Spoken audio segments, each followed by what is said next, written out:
Coming up next on Activate Live, catch up on what's going on in IAM and labor news. We'll get the status on our MBTA mechanics' ongoing fight to prevent the privatization of the transit system in Boston. And we'll talk with Jim Reid about the IAM Crest Apprenticeship Program. That's next on Activate Live.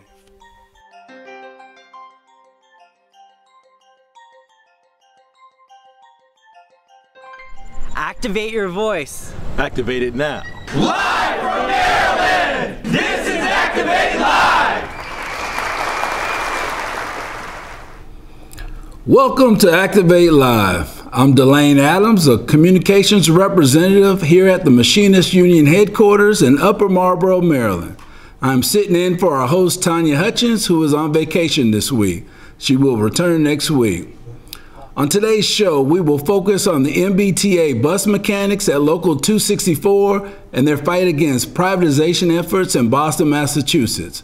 We will also talk with Jim Reid, Director of Apprenticeships, Safety and Health at the IAM. And don't forget, you can comment at any time during the show.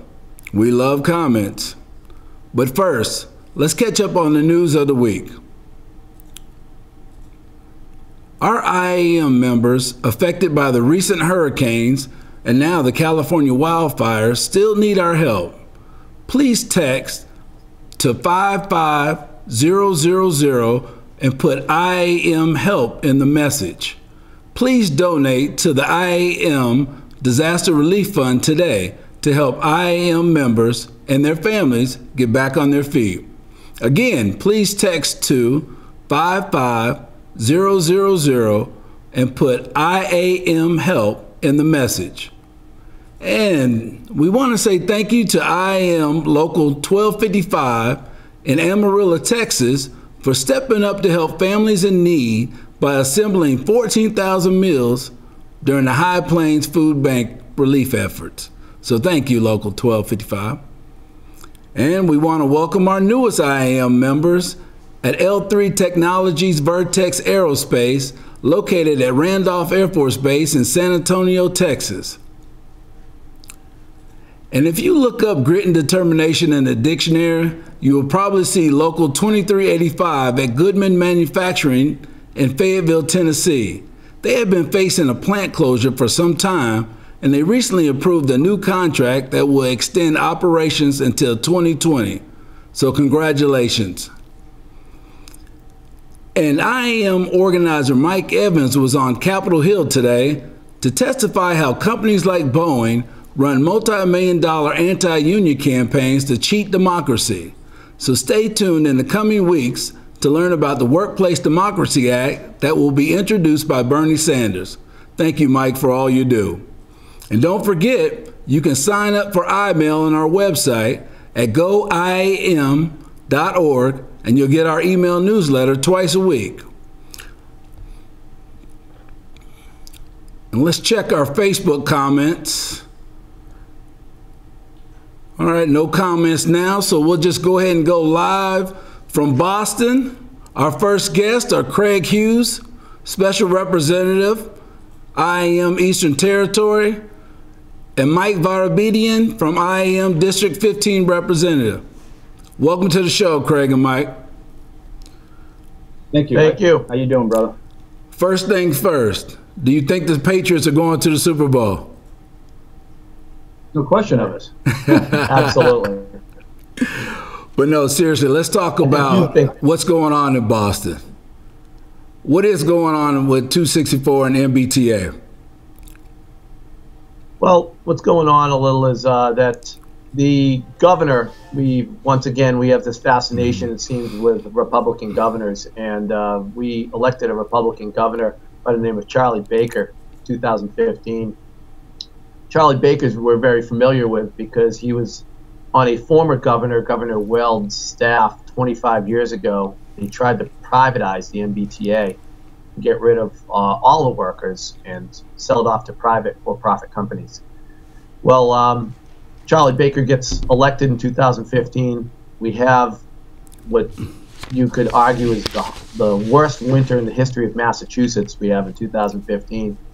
And the MBTA shuts down for 3 days. The trains shut down, not the buses. The buses ran at 98%, so they were really the only means of transportation during all of our storms. Governor stood in front of the legislators and said that he needed to fix the MBTA, and he needed an exemption from a law that was put in play when Governor Weld tried to privatize the MBTA. It was called the Taxpayer Protection Act. It was set by a senator by the name of Senator Pacheco, otherwise known as the Pacheco Law. And when that law makes them prove that, as well as saving money, that it will not affect the quality of service, which is obviously very difficult to do with privatization. Privatization across the country has failed, and so that law really limits them to privatizing. So he said he needed an exemption from that, and he needed it for the extreme backlog of special projects, and that he, in a public meeting, we were actually sitting 10 feet from him, and he said in a public meeting in front of the Transportation Committee that he was not looking to privatize the MBTA, he was not looking to lay off hundreds of workers.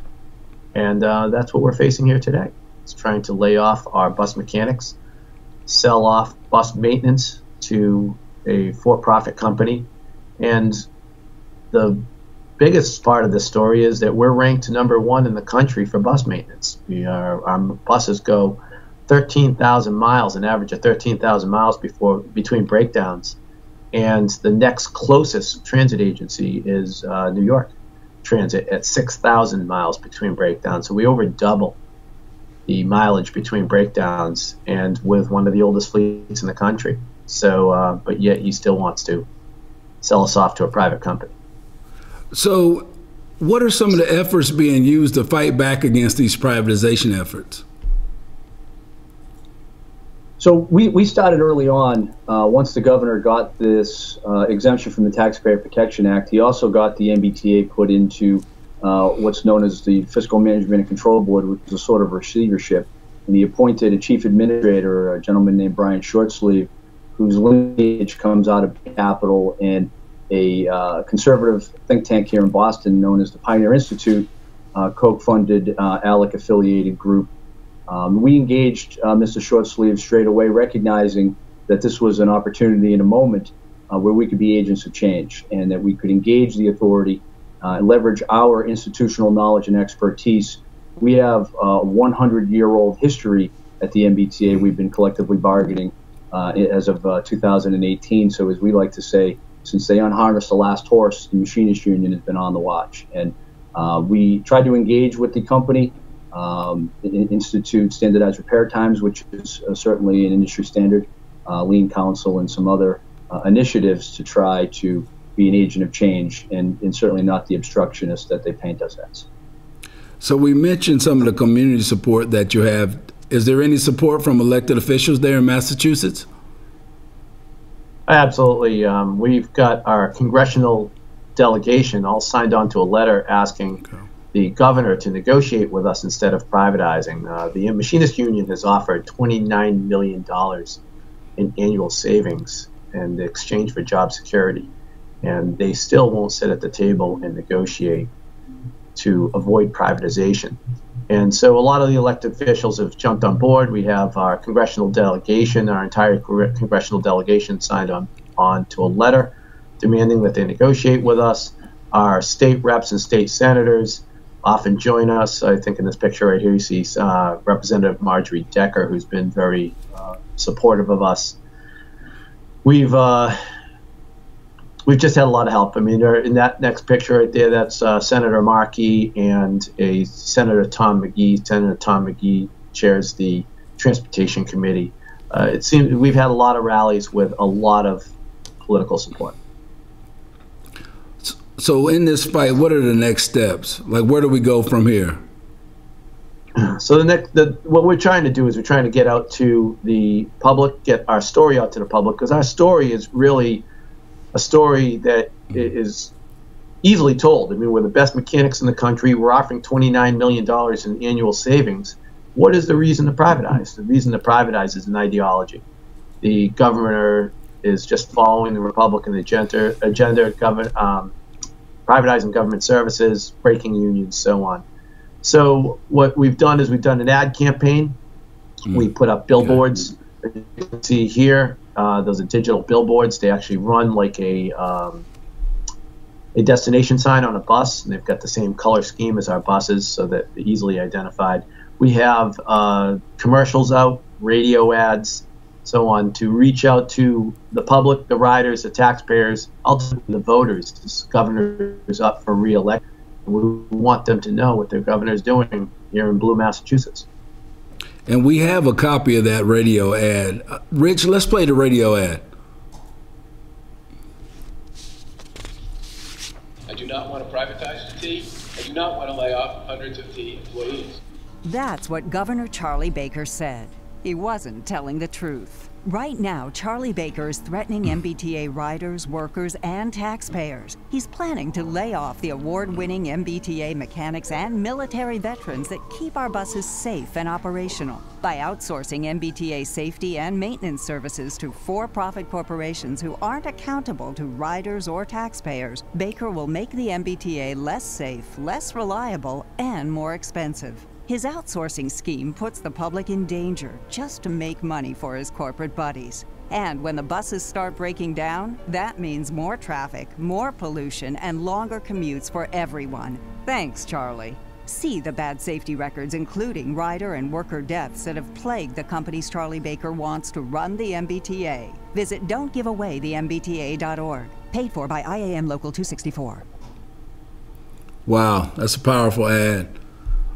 Where are these ads being played at, Craig and Mike? They're really in every media opportunity and venue that exists. They're on radio. We're doing ads on cable. We had an ad run during the Red Sox short-lived playoff stretch, as another example. We'll have to run one during the Patriots. Yeah. Well, that might be short too, but I won't digress on that one. So also you're having a little fun with this issue. You recently had a cartoon drawn by award-winning cartoonist Richard Crowson. Absolutely. We think this is great. We think that it captures several elements in a creative and obviously sarcastic way. You know, Boston has a rich history of being intolerant of profiteering dictators. And here you have the governor taking on the backs of the workers a most vital public service and throwing it literally overboard. He's going to take the best in the business, which is not because we say so, but because the MBTA's own data points say so, and trade it for what we would submit is the worst in the business, not the best in the business. So we're certainly excited for this cartoon. It's definitely been a creative fight, and I definitely take my hat off to both you and Mike in this fight. Is there anything the public can do to support this fight? Absolutely. You know, especially here in Boston, they can reach out to their legislators, reach out to the governor. Let the governor know what you think about trying to get rid of the best mechanics in the country for an unknown. And actually, I would argue that this fight's not nearly close to being over, but they put out requests for proposals for 3 garages for now, and then go after the others later, really. But they went out for 3 garages, and they were supposed to be due in by October 4th. Well, as of October 4th, only one company, First Transit, had bid.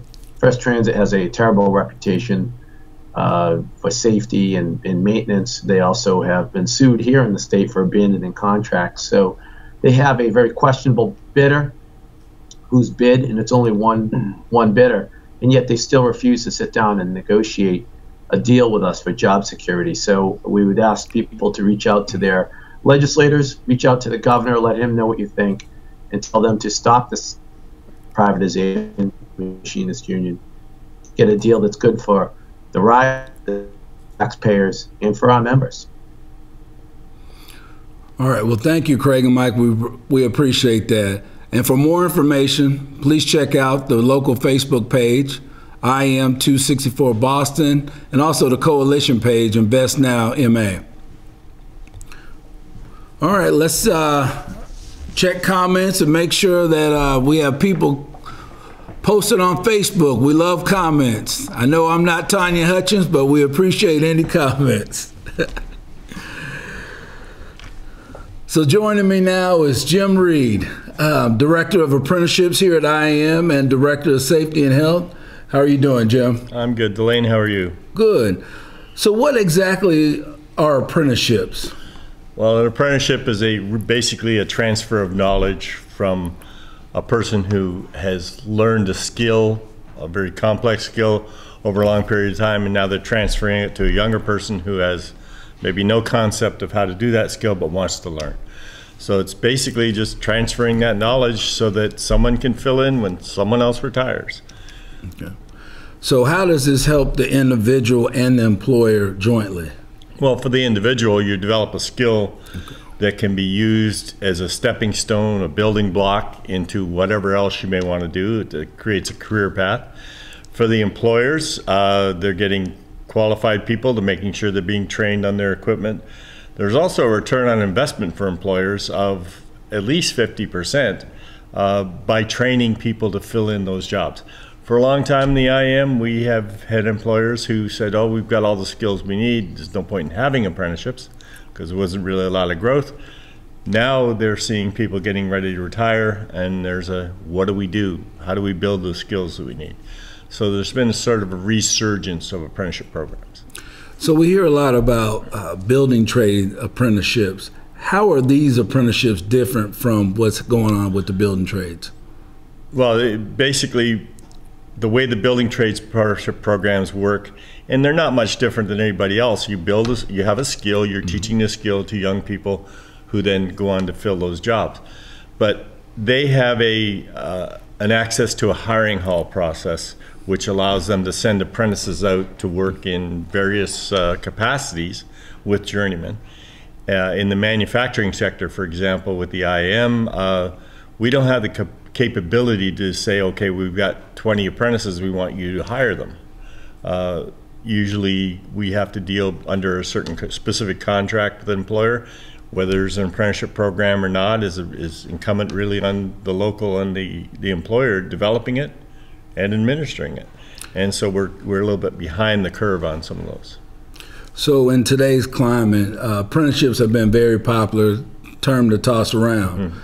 So how do you deal with this in this climate? Well, the challenge is we have executive orders that say, oh, we're big on apprenticeship. Okay. We have, though, other things where they've defunded or removed funding from the Department of Labor, and registered apprenticeship is what we're supporting. When you take away the registration, it really means that any employer anywhere can develop a training program, call it an apprenticeship, get access to federal funding and other types of funding, and really it's a scam. You know, when you're building an apprenticeship program, you've got to have the structure. There's book learning, there's the on-the-job training, and most apprenticeships will last anywhere from 18 months to 5 years. And with corresponding wage increases, training levels, and so on and so forth. And if you just decide, okay, we're going to do a 6-week program and all of it is video, that's not going to train anybody to do anything well. So what are some of the pictures that we're seeing on the screen now? That's from Local 701 in Chicago. They have a training program to teach young people how to be mechanics, get them into an apprenticeship program. We have, that's District 15. We have an agreement, a grant with the Department of Labor in New Jersey, where we take high school students and get them under into a diesel or automotive mechanic program. And that was the graduation class a couple of years ago.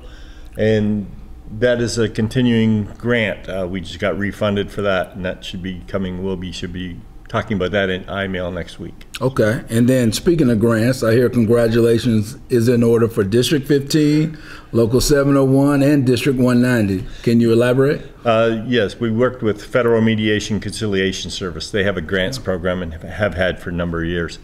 And we've been pretty successful over the years at working with districts and locals to do that. And this year we worked with the two districts and the local to help them develop a grant application.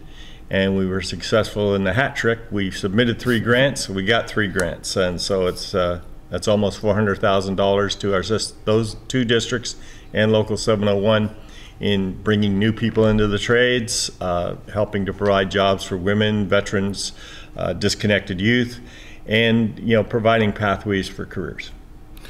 So anybody interested, anybody listening out there, how can they find out more information about the IAM apprenticeship program?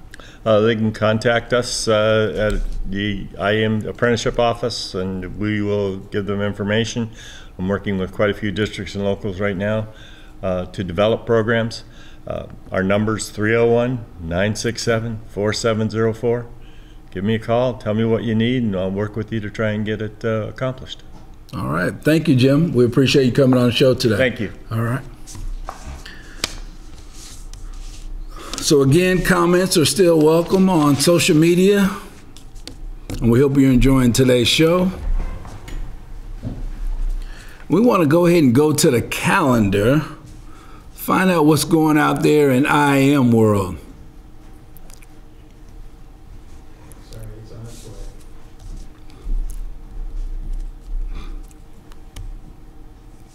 So on the calendar this week, we have the Tennessee State Council of Machinists in Nashville and the Arizona State Council of Machinists in Arizona.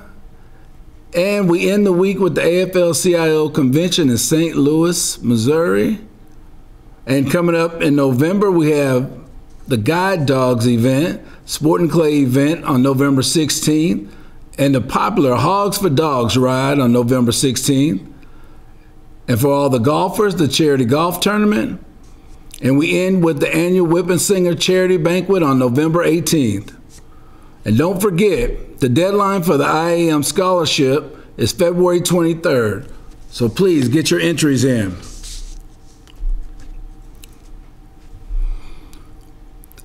Well, I want to thank Tanya for letting me occupy her chair this week, and I hope she's enjoying her vacation. But again, thank you for joining us for this edition of Activate Live. Join us again next week at 3 p.m. Eastern via Facebook, Twitter, Periscope, or YouTube. And please tune in next week where we're going to give you a sneak peek of the IAM Journal.